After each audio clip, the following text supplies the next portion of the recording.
Hi,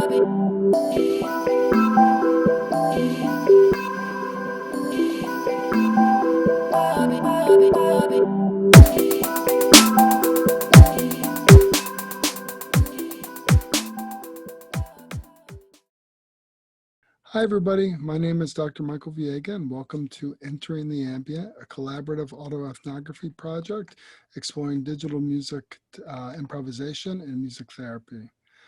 I'm an assistant professor of music at the John J. Calley School of Music at Montclair State University. Hey everybody, I'm Victoria Druziaco. I am an LCAT working full-time at Maimonides Medical Center in Brooklyn on an adult psychiatric inpatient unit. I am Josh Milrad. I'm also an LCAT in New York. I'm in private practice and I run just about 100% digital and use almost no acoustic or analog instruments. Hi, I'm Al Hoberman. I'm also a music therapist and licensed creative arts therapist in private practice, working all on telehealth, primarily with folks in New York and New Jersey.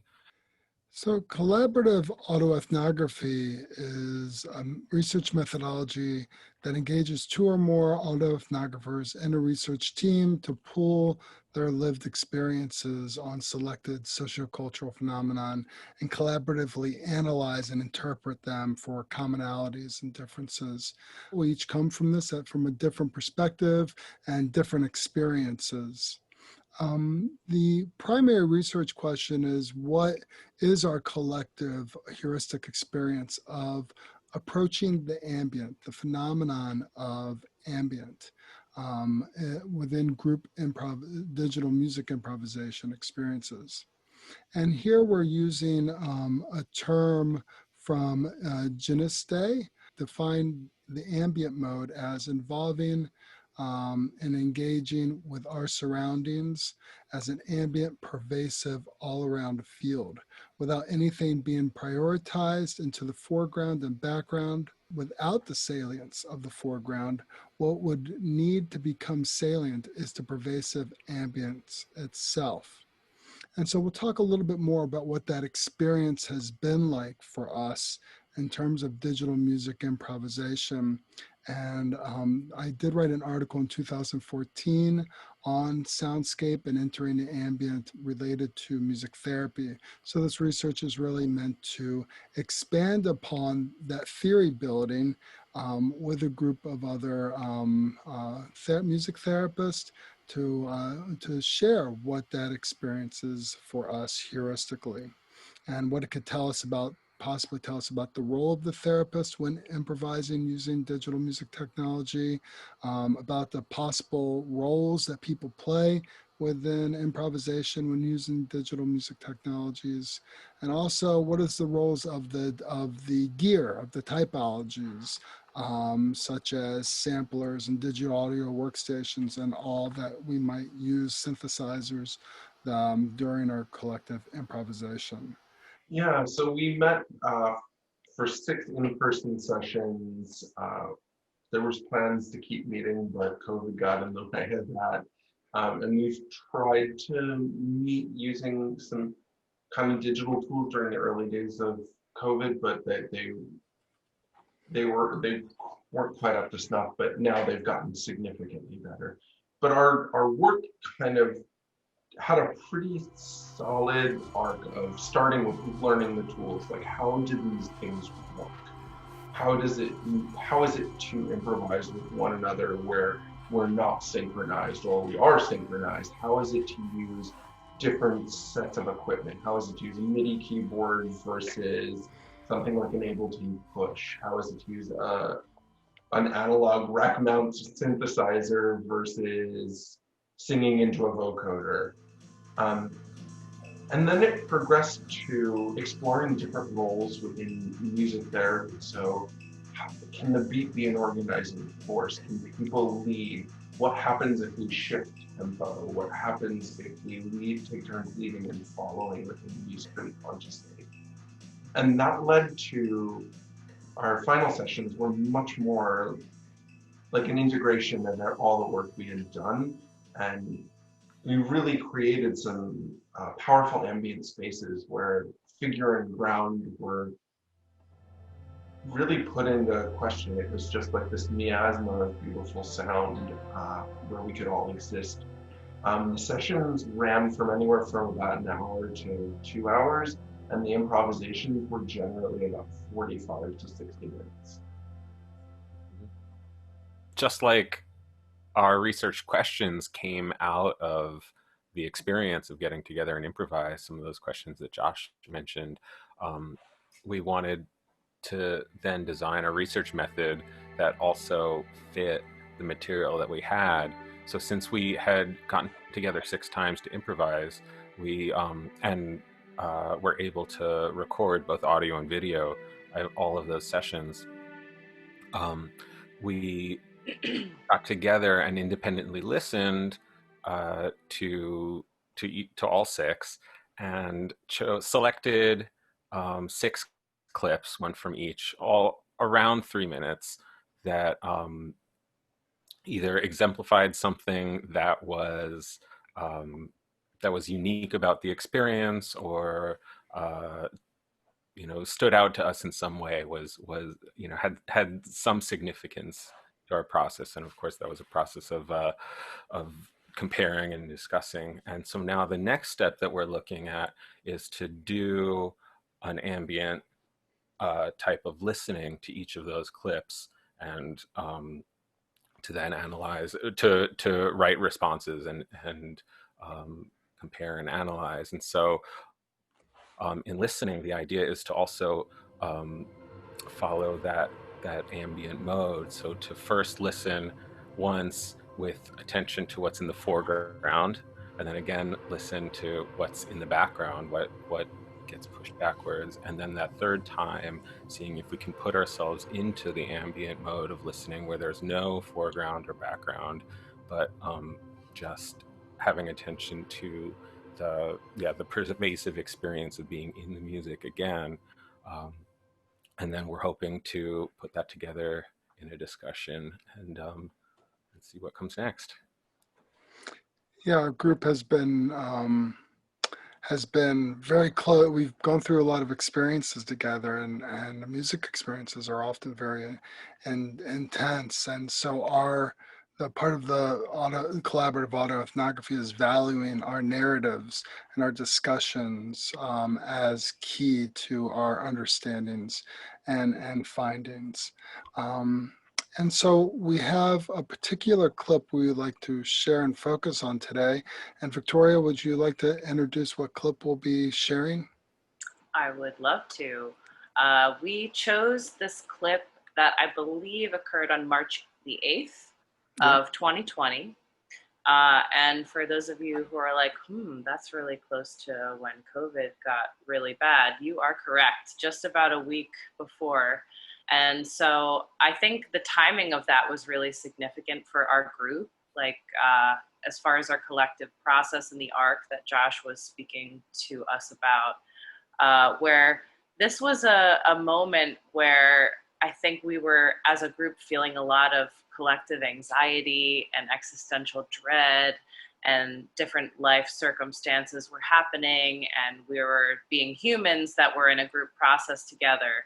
And so the moment that we chose to share with you all was really just a culmination of all of those feelings of us as individuals coming together and being manifested through the music. And I think it's a really great example of like that ambient space really being exercised to the nth degree, where, us having that common ground of this out music that we were able to create and exist together in, I know for me personally was really cathartic at the time. And I certainly felt closer and like a sense of shared vulnerability and expression through this experience.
typically in our sessions together, I had stayed pretty with fairly in my comfort zone, besides session one, within what I usually played, knowing that it would produce sounds that I could predict, or I could predict the functionality of it.